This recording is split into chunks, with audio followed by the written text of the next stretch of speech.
अनादी काळापासून आज तागायत माणूस आपल्या भावना, रेषा, बिंदू आणि विविध आकारांद्वारे, चित्रांद्वारे व्यक्त करत आलाय. त्यामुळेच चित्रकला या कलेचा इतिहास मानवाच्या इतिहासा इतकाच जुना आहे. गोव्याच्या लाल मातीतून जन्मलेली कावी म्हणजे जणू मानवी सर्जनशीलतेचा आविष्कारच.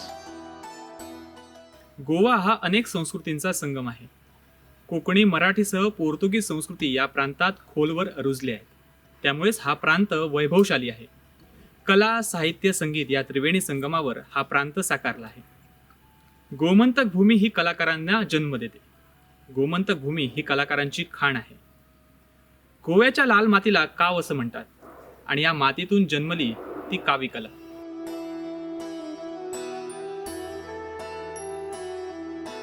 पण कावी जो आर्ट, कावी जी कला आहे, जी कोकण, गोवा आणि कर्नाटकचा काही भाग इथे जी आढळते, त्याच्यात कावीमध्ये फक्त त्या पिगमेंटचं म्हणजे 100% हे नसून पिगमेंट प्लस टेक्निक अशी मिळून ती कावी कला तयार होते. पिगमेंटमध्ये लाल कावी वापरतात, त्याच्यात काही झाडाची पानं किंवा फळं म्हणजे रानटी फळं घालून त्याचा एक गम तयार केला जातो आणि त्याच्याचबरोबर लाईम पावडर म्हणजे चुना, तो एक मेन इन्ग्रेडियंट आहे. हे दोन त्याचे प्रमुख इन्ग्रेडियंट झाले आणि ते फक्त म्युरल पेंटिंग म्हणजे आपण ब्रशने घेऊन जे डिझाईन करतो ते नॉर्मल म्युरल झालं. ते सगळीकडे जगभर होतं. It is very basic thing. पण कावी कला जी आपण गोव्यात दिसते त्याच्यात त्यांनी काय केलं तर आधी लाईन प्लास्टर केलं चिऱ्यावरती, त्याच्यात कावीचा जो रंग आहे लाल तयार केला ते भरलं आहे आणि स्टेन्सिल धरून जसं आपण बॉर्डर चित्र काढतो ती बॉर्डरमधला तो जो कलर आहे तो काढला आहे, म्हणजे तो बाहेर काढला आहे. त्यामुळे एक डेप्थ तयार होते. आपण जी बॉर्डर अदरवाईज जी रेखा म्हणजे पेंट करतो ती एच आऊट केलेली आहे. त्या एचिंग आऊटमध्ये जे आहे ते कावीचा युनिकनेस आहे. Red colour is very common but etching out is something very very unique of कावी. प्राचीन भारतीय संस्कृती आजच्या इतकी प्रादेशिक आणि राजकीय सीमांनी बांधली गेलेली नव्हती. त्यामुळंच या कावी कलेचा प्रसार सिंधुदुर्गापासून कर्नाटकापर्यंत झालेला आपल्याला पाहायला मिळतो. गोव्याच्या या भूमीत ही चित्रकला जी आहे ही इथल्या कलाकारांनी चारी, चितारी, गवंडी, गावडा अशा वेगवेगळ्या समाजातल्या लोकांनी या चित्रशैलीमध्ये योगदान केलं. जवळजवळ 800 वर्षाचा इतिहास या कलेला आहे. अशा कावीने रंगवलेली मंदिरे गेल्या 300 वर्षांपासून नाना प्रकारच्या नैसर्गिक प्रकोपांना सामोरे जात समर्थपणे उभी आहे.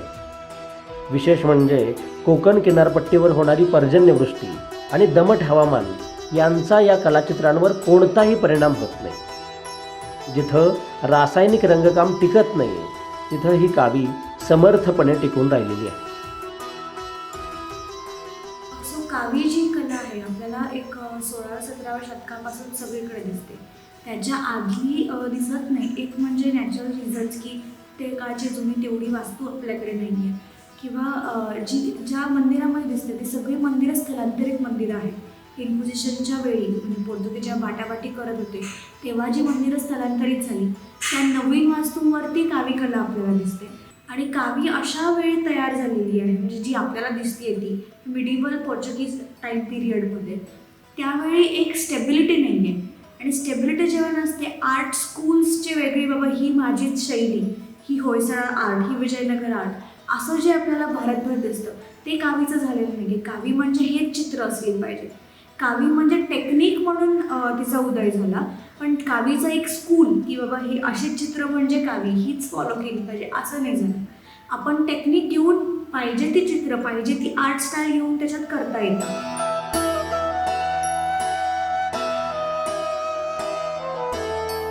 गोवा, सिंधुदुर्ग ते लगतच्या कारवार प्रांतापर्यंत या कलेचा वारसा जपणारी असंख्य मंदिरं स्थित होती.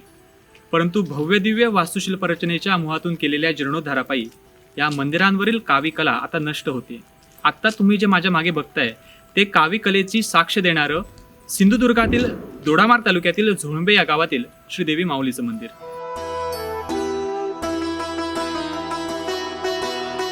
कावीने रेखाटलेल्या बहुतांश चित्रात नक्षीकाम, भगवान श्रीकृष्णाच्या बाललीला, गरुडावर विराजमान लक्ष्मीनारायण, नाग, गरुड, गणपती, विष्णू, सूर्य यांसारख्या देवता, त्याचप्रमाणे विविध प्रकारच्या नक्षीकामाचं चित्रण केलेलं पाहायला मिळतं.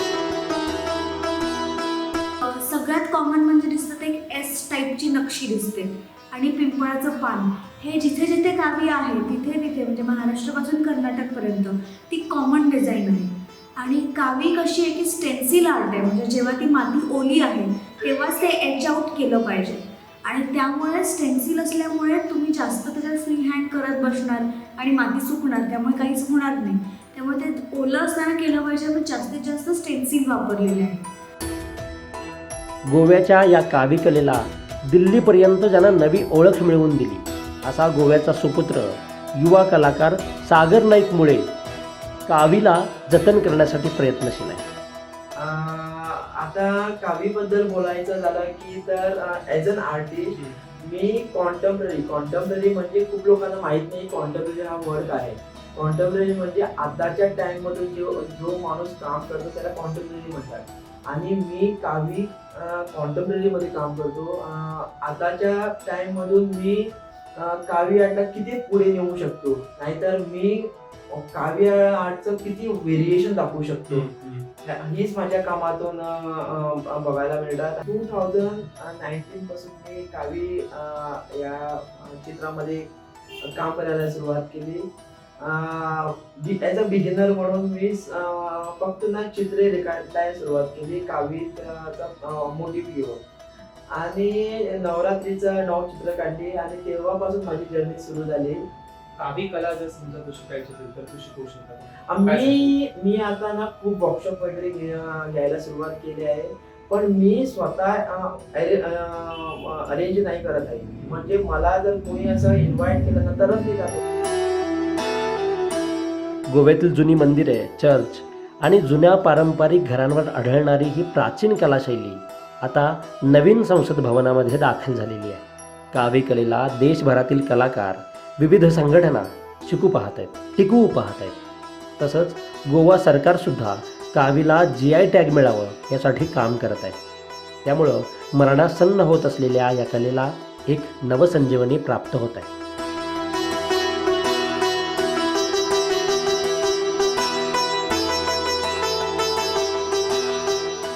आता सरकार GI टॅगसाठी काम करते की कावीला एक GI टॅग मिळावं, जे गोवा, महाराष्ट्र आणि कर्नाटक इथल्या कावीसाठी होईल. तर त्याच्यावरती काम चालू आहे. ते झाल्याने ज्या मंदिरामध्ये कावी आहे त्यांना एक प्रोटेक्ट करण्यासाठी, म्हणजे माझं असं एक स्पष्ट मत आहे की जोपर्यंत ते फायनान्शियल मॉडेलला लिंक होत नाही तोपर्यंत कोणीही त्याला काही काम करायला जात नाही. एका गावात जर आता झोळंबेसारखं गाव जे गोवा महाराष्ट्र बॉर्डरवरती आहे, जिथे जर फक्त लोक कावी आर्ट आहे म्हणून बघायला यायला लागले, त्या गावातली लोक त्यांना म्हणजे ते ठेवतील आर्ट, कारण ते आर्ट आहे म्हणून लोक एवढं तिथे येत आहेत. तिकडे जर सिमेंटचं नवीन मंदिर बांधलं तर तिथे कोणी एवढं दूर का येईल? कावी आर्ट आहे तर ते मंदिर बघायला येतील आणि त्या पर्यटकामुळे गावाला एक फायनान्शियल फायदा होईल.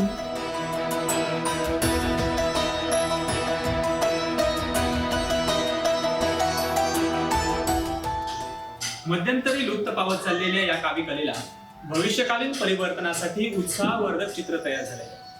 कावीच्या संवर्धनासाठी या जुन्या पुरातन वास्तू जतन करण्यासोबतच ही कला शिकण्यासाठी लोकसहभाग वाढवणे तितकंच महत्वाचं आहे आणि तरच हा ठेवा भावी पिढीसाठी प्रेरणादायी ठरेल. कॅमेरामन राज बोरभाटकर सह गणेश प्रसाद गोगटे, पणजी, गोमंतक.